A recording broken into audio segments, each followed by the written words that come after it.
I'm JJ Heller, and this is Instrumental, a show about the big and small moments that shape our lives. Big love happens in the small moments.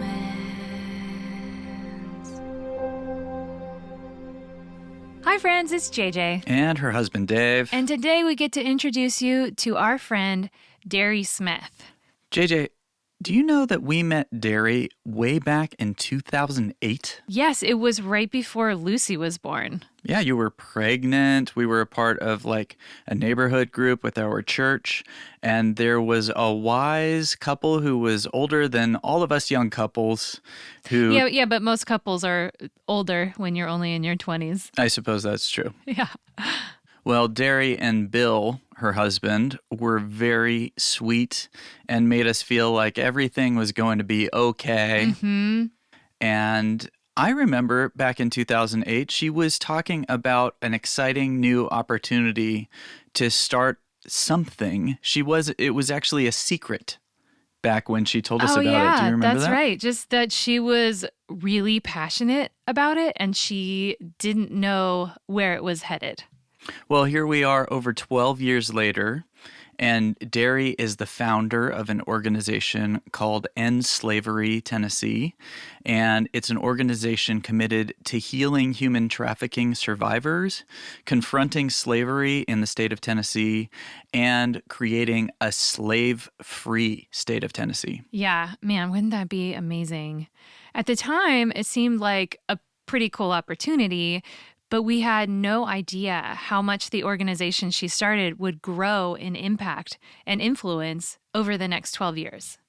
Just a quick warning, this episode is dealing with human trafficking, so some of the content may not be appropriate for little ears. So if you have little ones with you, might I suggest just playing JJ's albums, I Dream of You, I Dream of You Volume 2. That's a very pleasant alternative. I Dream of You Volume 3. There are so many to choose from. I mean, yeah.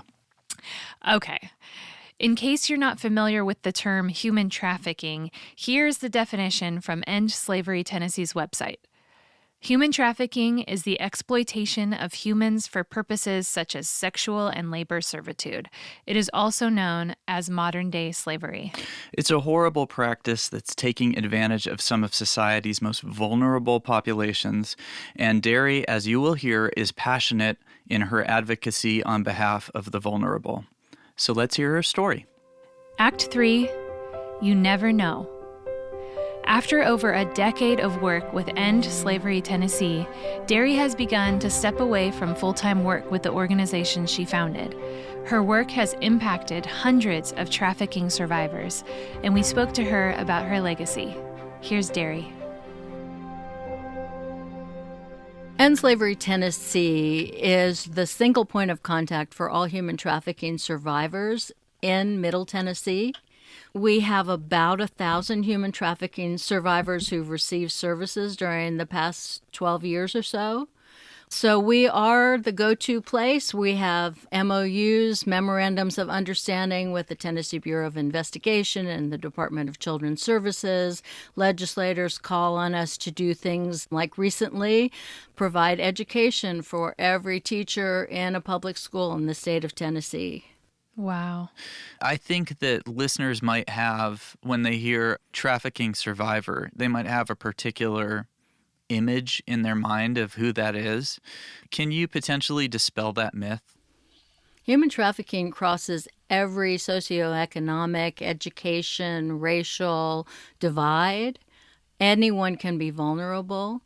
Almost always victims have been abused or experienced some kind of trauma in their childhood, though that's not true 100% of the time. The average age of entry into human trafficking is somewhere in the 13, 14, 15-year-old range. That obviously means if it's an average, there are younger victims. The youngest we ever worked with was 4.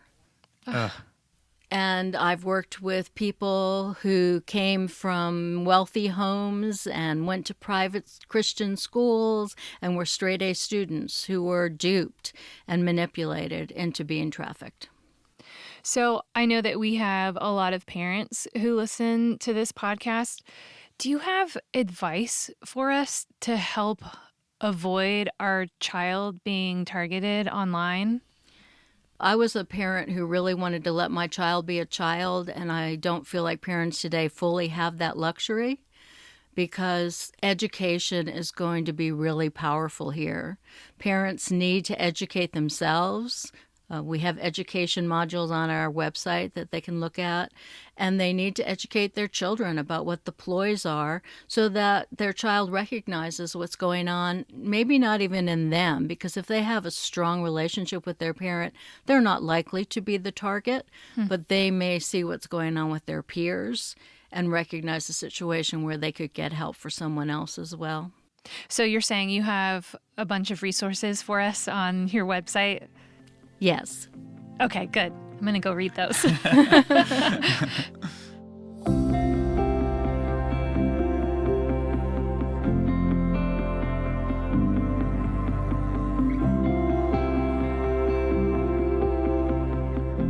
every year, End Slavery Tennessee has a gala called the Voices of Freedom.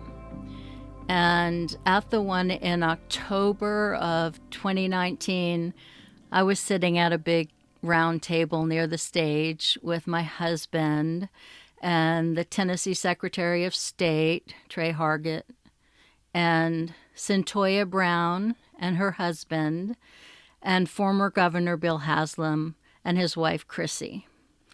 Centoya Brown was a 16-year-old human trafficking victim who killed a John, a 40-some-year-old man who brought her home for sex. And she was charged with murder, tried as an adult, and given a life sentence, and was serving that life sentence in the local prison. Wow. And her case got some attention. There was a documentarian who made a story about her case that aired on PBS years ago. And it started a movement of recognizing the unfairness of a sentence like that for a 16-year-old. I was involved in her advocacy movement and speaking to her parole board and advocating with the governor. And she was released. She was finally released from prison after expecting to spend her whole life there. And so you're at a table where she is sitting along with the governor and his wife. Yes, and it was so cool to see these people who normally wouldn't even meet. And they're talking together as equals at the table. Centoya, just a very short time out of prison. And they're just chatting away like old friends. And the former governor told Centoya why he made the decision to grant her clemency. It was a high-profile case. It was complicated. It was not an easy decision. But it really boiled down to two things for him. And the first was the understanding he'd gained about the issue of human trafficking during his time in office. And the other was the quality of the person Centoya grew up to be. She had done so much hard work while she was incarcerated toward her restoration. She'd gotten her college degree. She was mentoring at-risk youth. She was exemplary. Wow. After this conversation, it was time for all the speeches. I got up and made my little talk. And then Chrissy and Bill Haslam both spoke. And Chrissy spoke about the day years ago when I walked into her office and started talking to her about human trafficking. And she talked about a book that I gave her that day. I honestly did not know until that moment that she had read that book. And how she was just captured by the issue, and she started talking to her husband about it. And they both then decided to go on a sting operation with the Tennessee Bureau of Investigation to see for themselves the men that were lined up to have sex with a child. I've been in the room for some of those operations, and it is mind-blowing. You hear these undercover agents giving every opportunity. I'm only 16 years old, or I have my 14-year-old cousin with me and I want to teach her, and you okay with that? Oh, yeah. And then you have these men lined up ready to have sex with a child. So they got to see that firsthand. And that started a real process of their involvement and engagement and helping with signing all the bills. And they stayed very involved and personally supported us.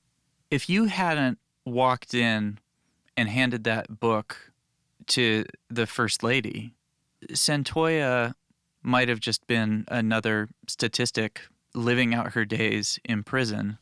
Well, I have to say that I was one piece of a puzzle, but I know that she addressed the gathering at the gala from the stage. She was one of the speakers. And one thing she said was that I taught her that there was no such thing as a child prostitute, and that opened her eyes to her own victimhood, and that she wanted to pass that gift on to other vulnerable youth. How did it feel for you to sit in the audience and hear her say that? There might have been some crying. It was interesting that she picked that out because I honestly didn't even remember saying that. And yet, you never know, do you? You never know what it is that'll stick with a person and the difference that made to her. So that struck me, and just honestly, I was so overwhelmed at that point. All these memories, seeing all of these things come together, all these people come together. I was so flooded with gratitude and amazement at what God had done and what He'd allowed me to participate in all those years.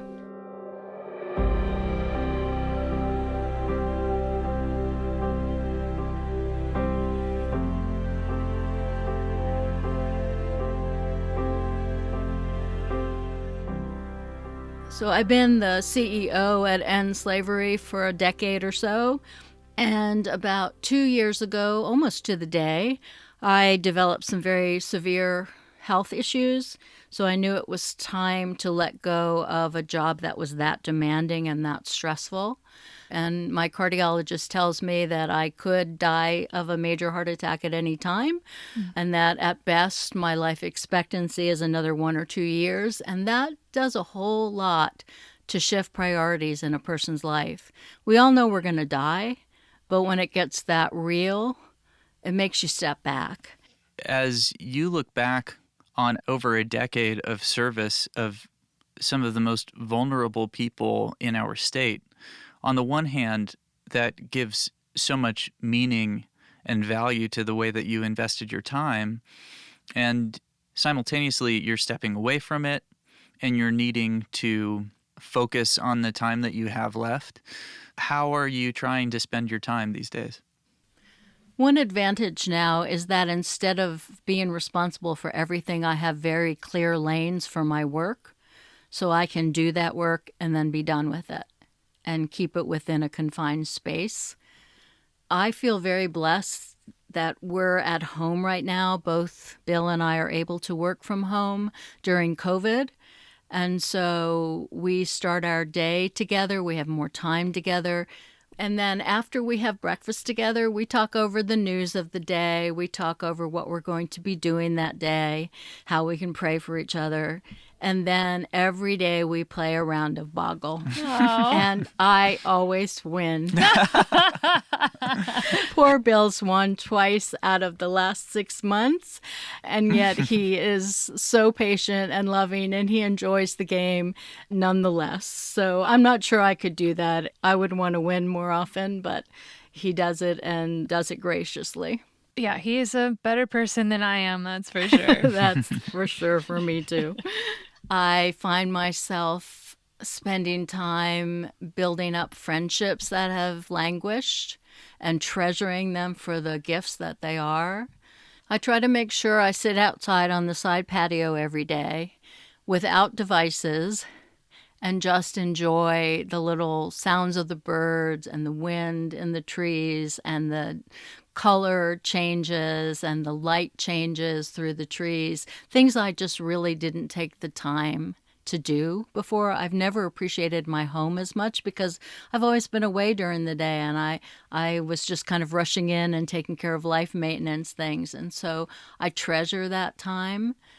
I treasure the extra time I have from staying in my PJs a lot of the time and not having to put on makeup and do my hair. And so that all feels like time gained.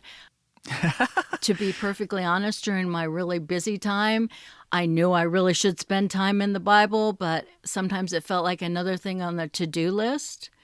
And now I have the luxury of time to just really think on what I'm reading and talk things over with God, and I am treasuring that so much. Have you written anything for your family? I just wonder about leaving something behind for them to be able to revisit. Is that anything that you've contemplated, or is it just much more about experiencing the present moment with your family? That's very perceptive of you, and I actually have thought about that a lot. I joined a site called Storyworth, and it sends me questions every week, and I write a little essay and add some pictures to it on everything from the sublime to the ridiculous. And it will all be bound in a book after a year or so that the children can have to just hear about my childhood and youth and our marriage and my perceptions of raising them and working with end slavery and my relationship with God and all those sorts of things. Wow, what a gift. What's that experience been like? It's been kind of fun. It makes me stop. I appreciate the fact that they like reading them and hearing about them even now, and sometimes it's fodder for conversation. And I have to dig through old photos, and some of them look pretty funny. I'm really grateful that I am given the gift of knowing sort of what my timeline is, because it gives me time to make sure all my relationships are right. It gives me time to step back and really consider eternity and what values I have. I think when I stand before the Lord, my questioning will probably be something like, how well did you use your time to learn to love me and love other people? It's made those things very, very real to me.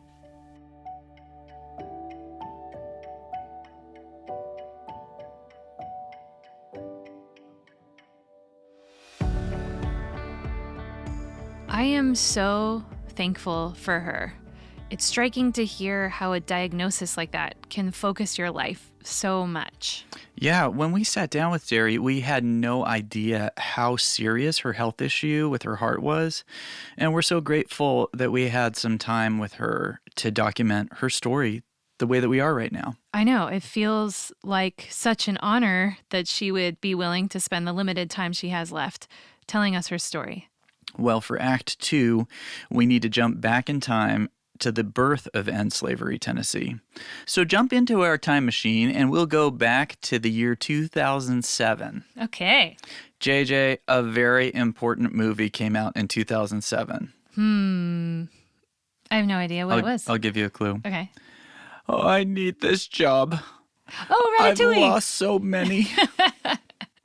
Linguini. He's my favorite. I love Ratatouille. I know. We quote it all the time. That's because it's like one of the best films ever. Yeah. It took our kids a while to learn to like it. Well, I think you have to kind of get past the gag reflex of the scene at the top of the movie where all of the mice fall through the ceiling of the old lady's house. Yeah, and maybe just the idea that there's a rat preparing food. But after that, it's like he's cleanly. He washes his hands. That's right, he does. Good hygiene for a rat. Mm-hmm. Also, JJ, guess what the best-selling book of 2007 was? How to Win Friends and Influence People. You're off by several decades. But the most popular selling book of 2007 was Harry Potter and the Deathly Hallows. Oh, okay. Final book in the series. Wow. And, while many people spanning the globe were finding out what happened to the world's most famous wizard, Darry had picked up a book that was going to change the lives of thousands of trafficking survivors. Wow. Let's hear about that. Well, yeah, you need to tell us about Act 2. Oh, okay. Act 2, chutzpah. You say it, chutzpah. There you go. Dave's Jewish, so he knows how to say it better. Yeah, they say it. Act 2, chutzpah. There you go. Okay. As Derry began to discover more about vulnerable populations in her own backyard, she was motivated to do something. Despite her lack of qualifications, she found a team of supporters who believed in her cause. So I was in a new season of life. Our children were grown or just about there. And one day I picked up a book about child abuse in the church.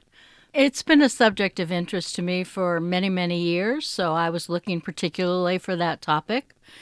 But there was a surprise for me in the book, and that was a chapter on human trafficking, on child sex trafficking. And I was completely undone by it. The images and the stories just completely gutted me. And so I started reading everything I could on the subject. And, Bill would come home and find me dissolved in the pool of tears on the floor from all I had been reading and learning. And I have what my Jewish relatives call chutzpah. So I started just calling anyone I could find around the country, anyone who knew anything about the topic. And I talked to my missions pastor at church, and I still didn't have a clue what to do about it. It was just burning this hole in me, and I finally prayed, God, please stop showing me these things if you're not going to give me something to do about it. And sort of out of desperation, not knowing what to do, I did this kind of crazy thing. It wasn't like me. I asked that missions pastor and got permission to make an announcement on Sunday morning, just calling for a meeting of anyone who might be interested in exploring what we could do about human trafficking in our communities. And I really felt like I put myself out there. I honestly didn't know if anyone was going to show up. So I was really shocked when I went to the meeting, and 85 people showed up. Wow. And people came up to me wanting to do something and expecting me to tell them what to do. Oh, dear. And really, End Slavery Tennessee was born that day. And some of the people in that room are still volunteering with us today, 12 years later. Wow. I have chills. So if it was up to you, would it have been your preference to just join another organization who is already doing this kind of work? Oh, it was at that point. I had no thought of starting a nonprofit. And why would I? I had no experience. I had no training in running nonprofits. I didn't have a social work degree. I mean, every step of the way, I've known my inadequacy in this. Who was I? I didn't have any of those degrees or training or experience, no glamour, no oratory skills, no money or connections, no idea what I was doing. And yet God gave favor every step of the way, even at the highest levels of government. Basically, I had to risk making a fool of myself, and sometimes I succeeded. So I listened and I learned and I asked questions, and through it all, I ended up building some unprecedented kind of relationships. I would go to law enforcement. I went to people at the Tennessee Bureau of Investigation and in the state legislature, and eventually to the First Lady and then the governor. And I just asked questions. I didn't pretend to know it all. I came as a learner, but a very determined and persistent learner. And every time I would hear something, and what I heard the most was, well, that doesn't happen here, I would have to get creative. And one of the first things I did was create a case map using this free platform online, and had volunteers start entering every case from a credible source in Tennessee. And then when a legislator would say to me, well, that doesn't happen in my district, I could pull up the map and say, well, actually it does. Wow. I mean, I feel like that has to be one of the great hurdles of the job, not just communicating the information, but also emotionally trying to stir the urgency of the issue when they're convinced that it doesn't exist. I think that is absolutely true. And it's the one thing that I felt God enabled me to do.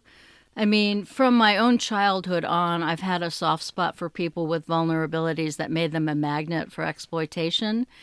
And to me, human trafficking was like every social injustice rolled into one. So I was so passionate. I'm still so passionate about this issue. It was infectious. I only got the courage to go and talk to these people because I was so passionate about it, and there was no way they didn't know that.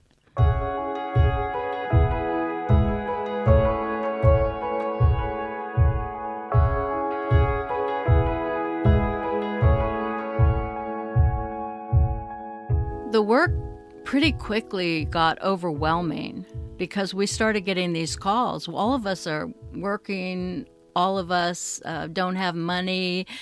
We really don't know what we're doing. And yet we're getting these calls to help. And so it felt like a snowball that was just getting bigger and bigger. And how are we going to do this? And we really needed to have, a social worker on staff and maybe a survivor who could do this kind of work. And we needed to learn where all the resources were that we could use. And there was just such a learning curve and such a time commitment. And all of a sudden, a couple who believed so much in what we were doing decided to commit to 2 years' rent for an office suite for us. I remember feeling like I just had to keep pinching myself. I'm really going to be able to do this. We're really going to be able to rent this place, and being able to sign a contract because somebody had committed to pay for that rent for a couple of years. I had looked at some other places, and honestly, in our price range, they all felt like dark tunnels with no windows and gloomy places to be, not a place you'd want to bring a survivor. And all of a sudden, I walked into this suite of rooms. Every room had big windows, sometimes double windows, looking out with light pouring in. And there were 4 offices, one big conference room, and another big meeting area, which is actually where we ended up putting all the care coordinators. But I looked at that space and I thought, what are we going to do with all of this? But it looks wonderful and it'll give us room to grow. So I felt like, oh, well, we can sign a contract for 3 years because there is so much space here and we're going to grow into it. And soon after that, while we're all celebrating, we got our first funding from a local foundation. It was for a several-year commitment, and so it enabled us to hire our first case manager. We call them care coordinators because case manager feels clinical, but that's what she was, an experienced social worker with a passion for what we were doing. And that made us take off, and we started growing faster and faster. We were able to add staff. People heard about us. We were building credibility. More people were funding us. We had this one room that seemed so huge when I first rented the space, and within a year, we were busting at the seams. Wow. Did Bill help with the grant writing process for you? Yes, he absolutely did. In fact, Bill had been writing grants for Second Harvest Food Bank for about 8-9 years. And so I had a resident grant writer, and that was a great advantage. Very convenient. It's really convenient to be married to the grant writer. Yes. It really is. and he worked, as he says often, for benefits.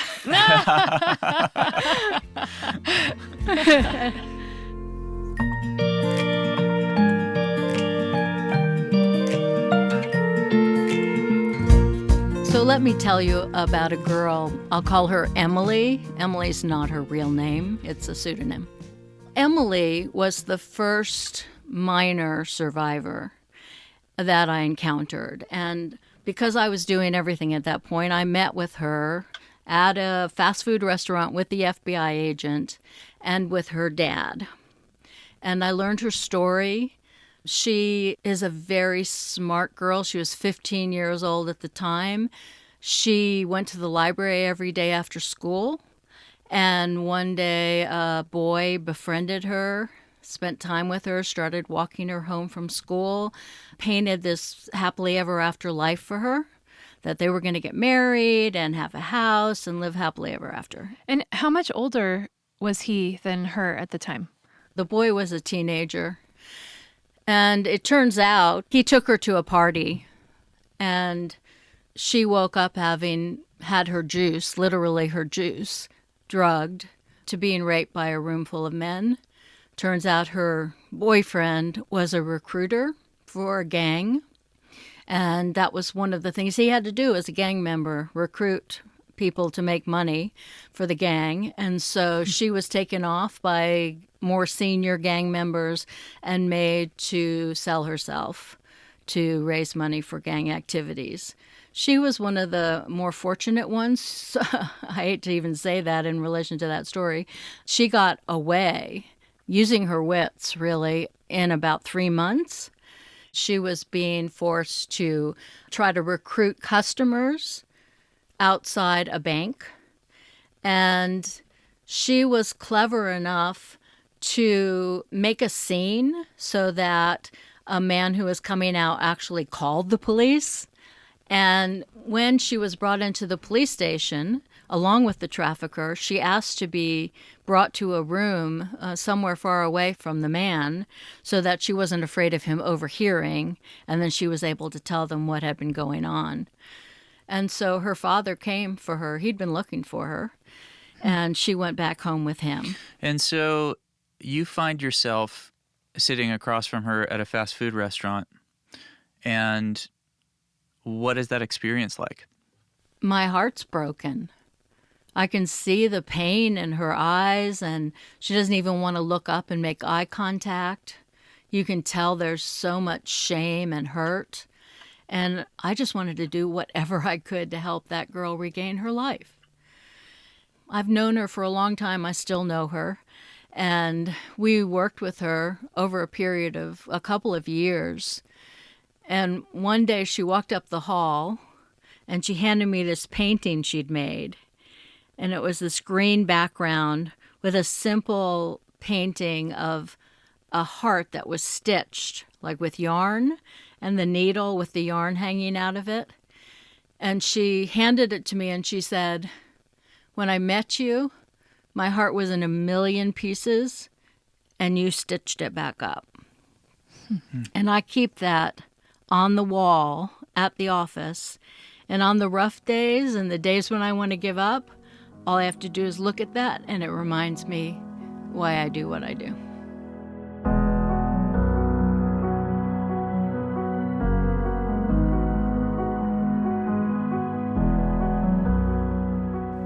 Well, that's pretty awesome. Oh my gosh. Wow. I cannot stress enough how important it is to have a clear mission or cause behind whatever it is you find yourself doing in life. Yeah, it's so easy to find yourself getting up day after day and falling into a routine. But if you have a story that provides meaning to that routine, you can find motivation and purpose day in and day out. And I love that Darry has a visual reminder of that purpose to refer back to if she forgets. I think it's so important because everyone wants to know that their work is making a difference. And sometimes it can feel like our efforts don't matter when you see how many problems there are in the world. But I love that Darry recognized that even though human trafficking is a global issue, her work is making a big difference in the individual lives that she's touching. Well, as we move into Act 1 of Darry's story, we're going to need to jump even further back in time to the year 1970. Yes. 70 was a good year. Neil Armstrong had just become the first man to set foot on the moon. So this is going to be a really fun segment. Oh, no. This is called JJ Heller Space Trivia. I'm so bad at space. JJ, what was the name of the landing craft that Neil Armstrong used to land on the moon? The Eagle? The Eagle is correct. No, Ding, wait. ding, ding, ding, Wait, ding, I ding. don't think I've ever heard that before. Well, haven't you heard Oh, the Eagle has landed? That's where it's from. I have no idea. Oh my gosh. It's from Neil Armstrong landing on the moon. Wow. It's kind of famous. Okay, Okay, here's another one. Neil Armstrong, this is lesser known. Armstrong was able to bring some special objects with him to the moon. Okay. What did he bring? Chocolate? Chocolate and Wait, that's right? no. Oh, a photograph of his family. Okay. I will bet that he had a photograph of his family in the landing craft. But Okay, here's what about a vinyl record? Did he bring a vinyl record? I don't think so. Okay. Here's what he brought. Duct tape. He always comes in handy. Yes. Okay, that reminds me of a dream I had a long time ago. Okay. I had a dream that Earth needed to be evacuated, and so all of humanity was getting ready to go on these like pods to go, live on another planet. Yeah. And I had the thought that we needed to pack Ziploc bags. And everyone was in awe of my foresight. Your ingenuity and foresight. Okay. This is really cool. Here's what he brought. Okay. He brought a piece of the propeller from the Wright brothers' first plane. Whoa. Yes. And he brought a piece of fabric from the left wing of the plane. Wow. To the moon and back. That's amazing. Yeah. Last question. You should be able to get this right. What were Armstrong's famous first words when he stepped onto the moon? One small step for man, one giant step for mankind. Giant leap. Leap. Yes. I think you were doing an impression of, what's the newscaster's name? Michael Cronkite. Walter Cronkite. Michael Crichton wrote Jurassic Park. I said Michael Cronkite, who is Walter's son, who is like an up-and-coming... No, that's not true. Newscaster? Okay. Well, while Armstrong and his crewmates were embarking on a life-changing mission... On the Eagle, Darry was also... Well, actually, it was the Eagle, and then they rendezvoused with... Battlestar Galactica. What's the name? The command module is the one that just kept orbiting, and then the Eagle reconnected. That's what happened. Okay. Yeah, that was important. But did he have his chocolate with him? I don't think so. Okay. So just as Neil Armstrong and his crewmates were embarking on a life-changing mission, Darry was also venturing out into the wide world and was about to meet a key member of her crew. Take it away, JJ. Act 1, a certain kind of boldness. Darry's life has been full of compassion for the disadvantaged. That's because her story involves her own deep pain from a young age. This act includes monkey bars, a sheep farmer, and a vision that came true after 22 years of waiting. I was a sex abuse victim myself, one of many in this country. I think statistics tell us about 1 in 5 women in the United States are sexually abused. In my case, it was at the hands of my father, who was a pastor. And so people would often tell me how fortunate I was to have this wonderful, spiritual, charismatic man for my father. And meanwhile, he's abusing me at home from the age of 11 until I left home the day of my high school graduation, which was at age 16. I graduated early. And I had a very tumultuous youth, very needy. We moved a lot. I never got to have a real base of support or friends that lasted very long. And that's very similar to human trafficking survivors, so it gives me a lot of empathy for them. And I really spent my youth and my teens looking for love in all the wrong places, looking for a place of acceptance, and I would pretty much do whatever it took to feel like I was accepted. I happened to look among the hippie culture, and so I would dress the way hippies do. I moved in the night of my high school graduation with some girlfriends. I would take whatever pills were being passed around without even knowing what they were. I was smoking marijuana. I was dating druggies. My life was on a downward spiral. And honestly, I was so ripe for exploitation. I never meet a human trafficking victim without thinking There but for the grace of God go I. Could have so easily been me. So one man took an interest in me and my family, and he actually arranged for me to have a full ride at Abilene Christian College. Very conservative place. You know, we had 8 p.m. curfews on weeknights and room checks and daily chapel, and I'm dating druggies still. But right about that point, I met Bill. I was actually on a date with another guy, and he didn't have a car, and so he came along. I honestly don't remember the connection. I just remember he needed a ride, and he'd asked around and somehow ended up riding with us. And we were flirting over the guy's shoulder because I thought he was a lot cuter than the guy I was with. And about a week later, he called me to go out on a date. And we went to see a play, and we just started talking deeply all the time, hours at a time, sitting on the front steps of the administration building or on the top of the monkey bars that were on campus. I joke and say he was my beaver cleaver. Didn't get into trouble, always a good guy, in the choir. But we fell in love, and we got married in the middle of my junior year of college. I didn't need to go looking for love and acceptance anymore because I'd found it in somebody who knew love and acceptance way more genuinely than I had ever known before. So he met that deep need in me, and I didn't have to go trying every way I could to be accepted. I could be myself, and he knew everything about me. And he loved and accepted me as I was.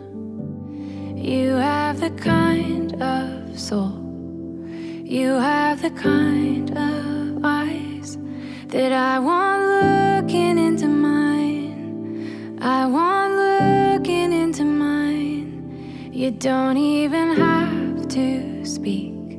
I hear what you're telling me. The broken can be beautiful again. And one of the biggest struggles for me, I think, was just the whole concept of God as my father. Yeah. So I had to go through a lot of healing there and recognize that actually it was a beautiful thing that I was being given the perfect father to father me, which I had always longed for but hadn't had. But that took a lot of time. There was a season of my life where the song Great is Thy Faithfulness, O God, my Father, was my very favorite and rich in meaning. So we've been married, and we've been playing at being the proper young Christians and professionals, all the while with me still seeking more and more and hungry to grow. And we encountered a couple who became what I call our spiritual parents. We saw in them what we read about in the Bible. We saw reality and real relationship and wisdom. And so we spent lots of time with them, and they lived down the block from us at this point. So we went to this Bible study every week at the home of Bob and Peggy.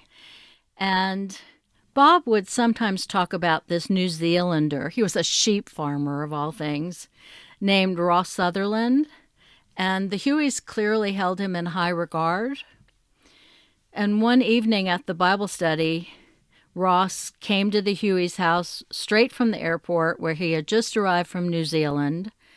Ross knew absolutely nothing about me when he entered the Hueys' living room, and we were all assembled. It was a crowded room. Most of us were sitting on the floor, and Ross came in, and he talked to the Hueys and briefly exchanged some pleasantries, and then he just stopped and scanned the room. And he locked his eyes on me, and he started wading through the people seated on the floor to get to me. And he bent down in this very natural voice. He wasn't doing anything dramatic or trying to get attention or sound impressive. And he just said, God will use you to lead many women to freedom. Wow.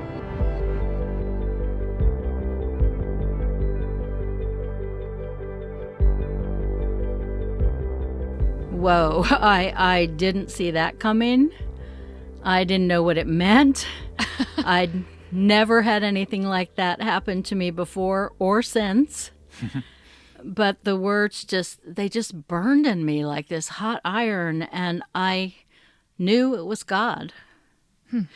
And I never forgot those words. They would spring to mind from time to time, but I really never knew what they were about until many years, about 22 years later. Wow. When you tell that story now, having lived all of this life and having seen what you have been able to be a part of, what do you think of? I think God was very kind to give those words to me to hang on to, because it gave me such confirmation of a calling that I felt so strongly. And there were so many obstacles and so many hard places and so many times when it would have been easy to give up, and times when I didn't have a clue what to do next. And yet those would keep coming back to me as a reassurance that God had called me to this and that he was going to equip me and give me favor and help me understand what the next steps were. And he absolutely did.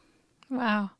I would imagine that just having the memory of those words spoken over you would give you a certain kind of boldness that you might not have otherwise had. That's a perfect way to put it, JJ. It did. It really emboldened me because I knew God had planned this for me before the creation of the earth. And I had seen how he had been with me and how he had given me favor that I couldn't imagine, and how he had brought the right people at the right time and the resources we needed and the favor with the agencies that needed to let us even work with the survivors. I'd seen him do these things, and it really did. It made me bold to do things I never would have dared to do any other way, I think. What was your occupation at that time? I was actually working for a large church in the area, and that's a funny story in itself.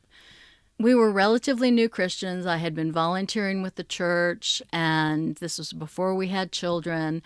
And this church was right at the edge of a neighborhood full of projects and a lot of poverty.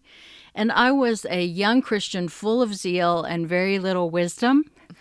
And so I would go in regularly into the building where the administrative people were, and I would say things like, "We're right here, why aren't we doing anything in this neighborhood?" And I think they got sick of me. so they finally said, "Okay, we're going to hire you. You go do something." And again, I had no idea what I was doing. I walked through the streets of the projects and I just went and talked to people on their porches. And I got to know people in that neighborhood, and they taught me, once I got past the early stages of just sort of who are you and another do-gooder, and once I actually really developed some relationships and some trust, I learned a whole lot about the neighborhood, and I saw this cycle of exploitation where the men would come out of the woodworks every time the welfare checks came out at the beginning of the month. And 14-year-old girls were getting pregnant right about at that age, raising babies who grew up to be 14-year-olds who got pregnant, who were raising babies. Wow. And it was, one of my earlier experiences of understanding how the vulnerability of people is like a magnet for exploiters. When you reflect on the experience you had there, how do you think that played into your eventual leadership at End Slavery? When I look at my life, I see this dot-to-dot picture, and I'm old enough that there are a lot of dots. And, when you're younger, you look at the dot-to-dots and you're just sort of scratching your head and like, what are you doing, God? What does that have to do with anything?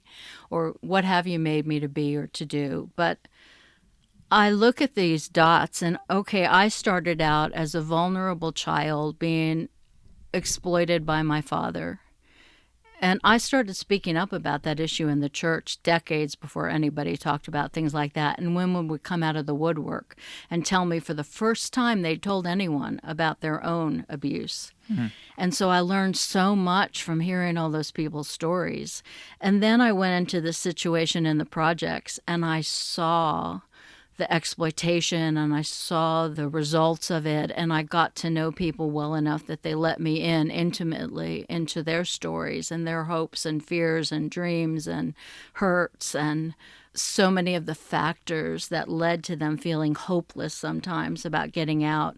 And then we worked overseas with refugees coming out of communist Eastern Europe, and I saw these people who used to have social clout, and they used to be maybe a doctor or a lawyer, and here they are, no social clout, being treated disrespectfully, wondering what hope they had for their future.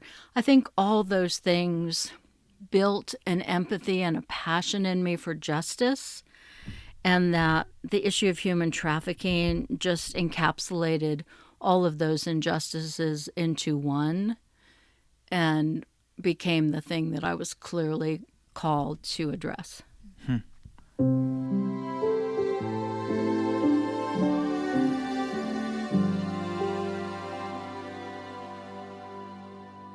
It seems to me that one of the things that you said is that you could have very easily been someone who was exploited because you didn't have any grounding, and here comes Bill sitting in a car randomly with you. For a reason nobody knows. when you're going on a date. And, like, who do you think you would be if you had gone on that date and Bill hadn't been in the car with you? I think I would very likely be dead, because that's the way that path goes. Here I am popping pills, not knowing what they are, out with people who are needy and sometimes dangerous. I probably wouldn't have lived. And if I had, I probably would have been one of the people who goes to End Slavery Tennessee for services.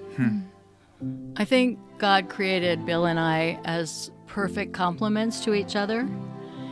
And so Bill has always been my strongest supporter. And when this calling came, I think he recognized that this was an opportunity for my benefit as well as everybody we serve. One of my life verses is how God brings beauty from ashes. I think he recognized that this was a chance for beauty to come out of the ashes. And nobody this side of heaven will understand how much he's done or how impossible it would have been for End Slavery Tennessee to develop and grow without Bill Smith. He's just happy to play Boggle with you. And get beaten.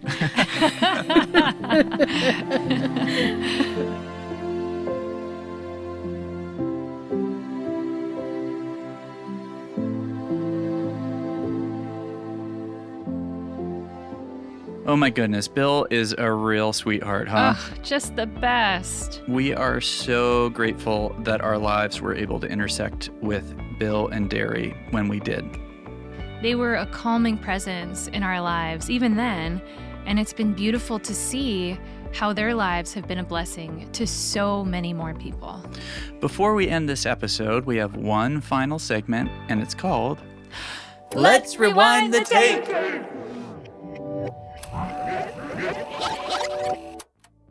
Darry is now retired, but she still lends her services to End Slavery Tennessee, an organization she founded in 2008. Because she found like-minded volunteers who were passionate about serving trafficking victims. After she read a book about trafficking and spoke in front of her church. But she never would have had the opportunity to serve if she hadn't first met her husband, and biggest supporter, on a date with someone else in 1970. You can find out more about End Slavery Tennessee at endslaverytn.org.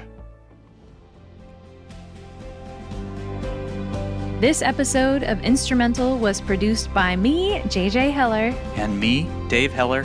Our theme music is my song, Big Love, Small Moments. That I helped write. To find out more about me, listen to more of my songs, or watch my music videos, please visit jjheller.com. That's 2 J's, HELLER.com.